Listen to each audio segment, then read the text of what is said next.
So hello guys, நான் கிருஷ்ணா. நீங்கள் பார்த்துருக்கிறது third day Tamil. அதாவது நம்ம இன்றைக்கி வந்து இந்த செக்மெண்ட் வந்து ரொம்பவே ஒரு சூப்பரான செக்மெண்ட்டாக இருக்க போகுது. ஏன்னு பார்த்துக்கிட்டிங்கன்னா, தமிழ்நாட்டில் வந்து நிறைய சிறு தொழிலாளிகள் வந்து இருக்காங்க. அவங்கள பற்றின விஷயங்கள், அவங்களுடைய வாழ்வாதாரம் என்ன, அவங்க என்னென்ன பண்ணுறாங்கன்றதுலாம் மக்களுக்கு நிறைய பேருக்கு வந்து தெரியாது. ஆனால் உண்மையிலே அவங்க ரொம்ப கஷ்டப்படுறாங்க. அந்த மாதிரி ஒருத்தர் தான் இன்றைக்கி நம்ம இந்த செக்மெண்ட்டில் வந்து மீட் பண்ண போகிறோம். அவர்கிட்ட வந்து நிறைய விஷயங்கள் கேட்டு தெரிஞ்சுக்க போகிறோம். அவர் என்ன பண்ணுறாரு, என்ன தொழில் பண்ணுறாரு, எத்தனை வருஷமாக பண்ணுறாரு, அவருடைய ஃபேமிலியை வந்து அவர் இதை வச்சு ரன் பண்ண முடியுதா அப்படின்னு சொல்லிட்டு பல விஷயங்கள் கேட்டு தெரிஞ்சுக்க போகிறோம். வாங்க போய் கேட்கலாம்.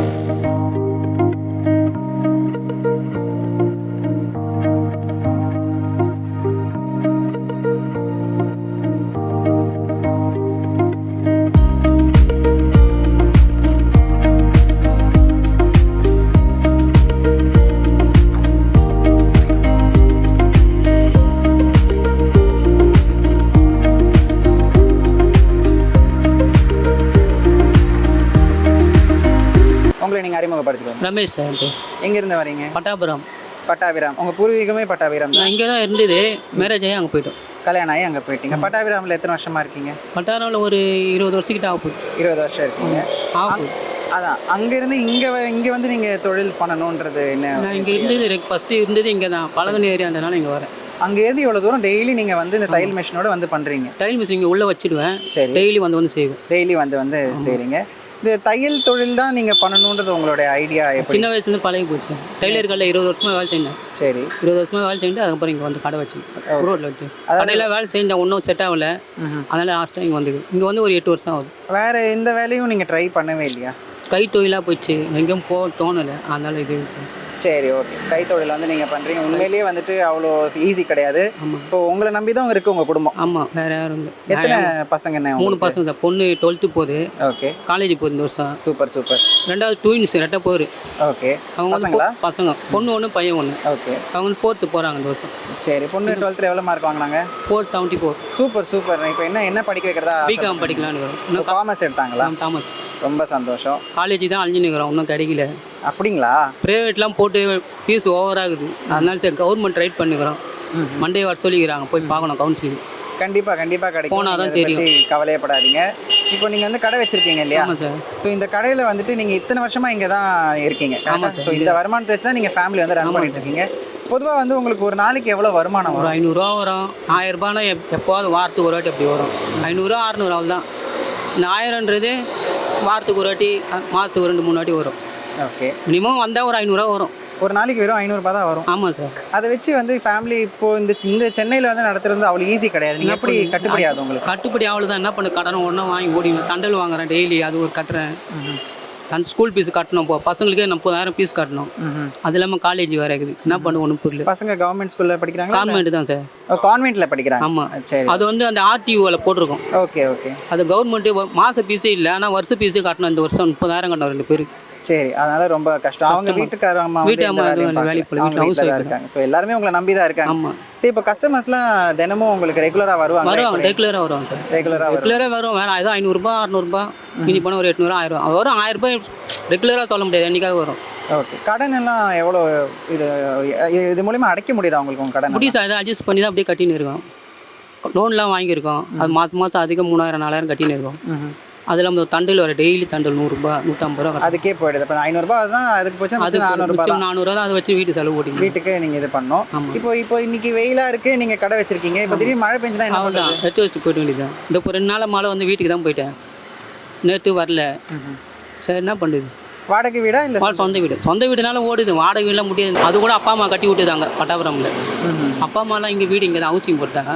நான் மேரேஜ் ஆகி அங்கே போயிட்டோம். ஓகே. கூட பிறந்தவங்க எல்லாம்? கூட பிறந்த அண்ணன் தம்பி மொத்தம் 4 பேர். தங்க சிஸ்டர் ஒருத்தங்கிறாங்க. சரி. அண்ணன் தம்பி 3 பேர் நாங்கள் அங்கே தான் இருக்கோம்.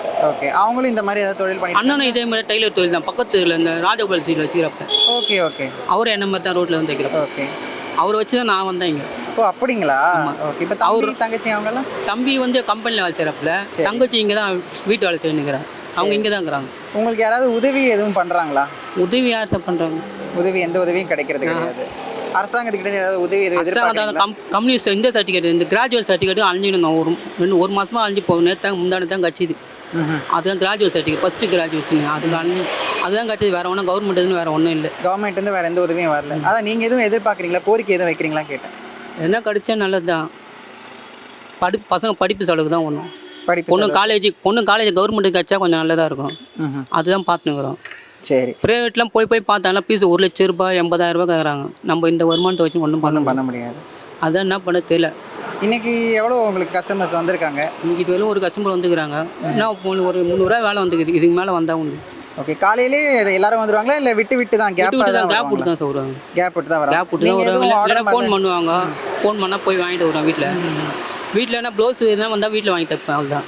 நீங்கள் எதுவும் ஆர்டர் மாதிரி எதுவும் எடுக்கிறது? ப்ளவுஸ் மட்டும் எடுப்பேன் சார். ப்ளவுஸ் மட்டும் எடுப்பேன். இங்கே வர ப்ளவுஸ் எல்லாம் கொடுப்பாங்க, அது மட்டும் எடுப்பேன். ஏன் கேட்குறேன்னா இன்னைக்கு வந்து டெக்னாலஜிலாம் வளர்ந்துடுச்சு, எல்லாம் கடை வச்சிருக்காங்க, அவங்களுக்கு ஏற்றாப்புல டிசைன் கடையிலலாம் ரேட்டு கூலிலாம் அதிகம். என்கிட்ட வந்தால் கொஞ்சம் கம்மியாகுன்றதுனால வராங்க. அதனால வரதுனால அப்படி ப்ளவுஸ் ஓடிங்க கிடக்கும். மிஷின் நீங்கள் எப்போ வாங்கினீங்க?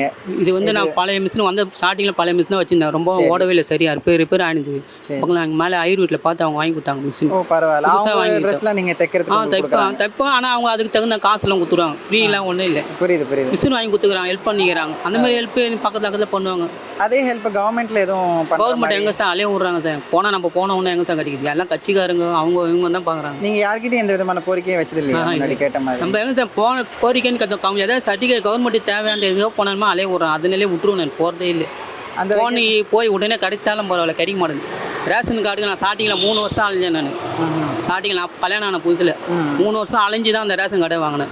கேட்டால் அந்த அட்ரஸ்லேயே இல்லைன்றாங்க. அப்படிலாம் அலைஞ்சு ரேஷன் கார்டை வாங்கினேன். பேங்க் புக் அக்கௌண்ட் இதெல்லாம் எனக்கு இல்லை. அதுக்கும் அலைஞ்சு விட்டேன் நான் சீப்போன்னு.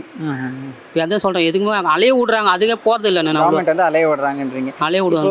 இது உங்களுக்கே தெரியும், தமிழகத்தில் வந்து திமுக வந்து வின் பண்ணியிருக்காங்க. நீங்கள் அவங்களுக்கு தான் ஓட்டு போட்டிங்களா? ஆமாம், அவங்களுக்கு தான். சரி, அந்த வெற்றியை பற்றி என்ன நினைக்கிறீங்க? நல்லது, அவங்க வந்து நல்லது தான்.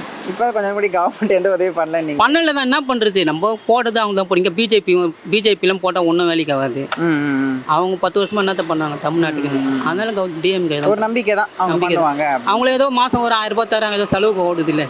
அதனால தான் சரி அவங்களுக்கு போட்டோம். எத்தனை மணிக்கு திறப்பீங்க கடை? காலைல 10:30 மணி. நான் பட் அங்கேருந்து வரனால 2 ஹவர்ஸ் ஆகுது ட்ராவலிங். 2 ஹவர்ஸ். இது வண்டி ட்ரெயினில் வரும். ட்ரெயினில் தான் வரீங்க? ட்ரெயின்லேருந்து வந்து நடந்து வந்துடுங்க? இங்கே மாம்பழம் ரயில்வே ஸ்டேஷன் இறங்கி நடந்து வரும். சரி. நைட்டு எத்தனை மணிக்கு? நைட்டு இங்கேருந்து 6 மணிக்கு 7 மணிக்கு கிளம்புதான். வீட்டுக்கு போது 9 ஆகிடும். 9 ஆகிடும். ஸோ நீங்கள் போனால் தான் வீட்டில் உள்ள கொதிக்கும். கரெக்டுங்களா? உண்மையிலேயே வந்துட்டு அவ்வளோ ஈஸி கிடையாது. என்ன பண்ணுவோம், போட்டு வந்து டயர்ட் ஆகிடுது சார். கண்டிப்பாக. ஏன்னா நிறைய பேர் இந்த மாதிரி கஷ்டப்படுறத நம்ம பார்த்துட்டு இருக்கோம். அந்த வகையில் உங்கள் கஷ்டம் கண்டிப்பாக தீரும். இப்போ பிள்ளைங்க வந்துட்டு கண்டிப்பாக படித்தவங்களை வந்து அதுதான் கொஞ்சம் கஷ்டப்படுறான். நான் பசங்க படிக்கணும் மைனா, அதுதான் கொஞ்சம் கஷ்டம். நல்லா இன்ட்ரெஸ்டடாக ஸ்டடீஸ்லாம் அவங்க என்ன ஆகணும்னு ஆசைப்படுறாங்க குழந்தைங்கலாம்? ஒன்றும் பாப்பா நல்லா படிக்கணும். செகண்ட் 2 டிகிரி வாங்கணும். சரி, ஃபஸ்ட்டு இதை முடியுமா, 10 டிகிரி பார்த்துக்கலாம் அப்படின்னு. கண்டிப்பாக படிக்க வைங்க. அதான் கவர்மெண்ட் காலேஜ் படிக்க வைங்க. நல்லபடியாக அவங்க வருவாங்க. சொல்லுங்கள். இதான் கவர்மெண்ட் காலேஜ் கிடச்சா நல்லதுன்னு பார்த்துனுக்குறோம். திங்கக்கிழமை வர சொல்லிக்கிறான், செவ்வாய்க்கிழமை 2 வாட்டி 2 காலையில் வர சொல்லிக்கிறான். போய் பார்த்தா தான் கவுன்சிலிங் போனால் தான் தெரியும். சரி. கிடச்சிதுன்னா சந்தோஷம், செலவு இல்லை. இல்லைன்னா வேற ஆனால் கடன் தான் வாங்கணும். புரியுது. நீங்கள் படுற கஷ்டத்துக்கு போன வருஷம் நகையை இன்னும் இது வரலாம் மூட்டில். ஓகே. அவ்வளோ கஷ்டம் இருக்குது, என்ன பண்ணுறது? நீங்கள் படுற கஷ்டத்துக்கு வந்துட்டு உங்களுக்கு பலன் கிடைக்கும். காலேஜுக்கு கிடச்சிட்டா போகிறேன் எனக்கு கவர்மெண்ட். அதுதான் கடவுளை வேண்டி நிற்கிறேன். கண்டிப்பாக கிடைக்கும். ஏன்னா உங்கள் விடாமுயற்சி இல்லையா? ஸோ கண்டிப்பாக அதுக்கு வந்து சின்ன வயசுலேருந்து கஷ்டப்படுகிறேன். பசங்க வந்து உங்களுக்கான பலனை கொடுப்பாங்க. நீங்கள் கவலைப்படாதீங்க. அந்த வகையில் வந்து எங்கள் நிகழ்ச்சிக்கு வந்து நீங்கள் இவ்வளோ நேரம் வியாபாரம் இருக்கவும் கொஞ்ச நேரம் நிறுத்தி எங்களுக்காக இவ்வளோ தூரம் பேட்டி கொடுத்ததுக்கு ரொம்ப ரொம்ப நன்றி. இப்போ வந்து இந்த வீடியோ வந்து பல பேர் பார்ப்பாங்க. பார்த்துட்டு சரி இவங்களுக்கு நம்ம உதவி பண்ணலாம், முக்கியமாக உங்கள் குழந்தைங்களாம் படிப்பு செலவுக்கு தேவைப்படுதுன்றது இல்லையா? ஸோ அதை பார்த்து உதவி பண்ணுறது கண்டிப்பாக உங்களோட நம்பர் தெரிஞ்சுக்கிட்டா பார்க்குறவங்களுக்கு யூஸாக இருக்கும். உங்கள் நம்பர் கொஞ்சம் சொல்லுங்கள் சார். 9080490964. ஓகே. இந்த நம்பரை வந்துட்டு பார்க்குறவங்க இவருக்கு உதவி பண்ணணும்னு நினைக்கிறவங்க கண்டிப்பாக இந்த நம்பருக்கு வந்து தொடர்பு கொள்ளுங்கள். உங்களால் முடிஞ்ச உதவியை வந்து செஞ்சு இவருடைய லைஃப் நல்லா இருக்கும். கண்டிப்பாக அது நடக்கும். முன்னாடி நான் சொன்ன மாதிரி நீங்கள் கவலையப்பட வேணாம். உங்கள் குழந்தைங்க கண்டிப்பாக உங்களை வந்து நீங்கள் நினச்சதை விட நல்லா இருப்பாங்க அப்படின்னு சொல்லிட்டு நாங்கள் நிகழ்ச்சியை வந்து நிறைவுக்கு கொண்டு வந்துடுறோம். ரொம்ப நன்றி.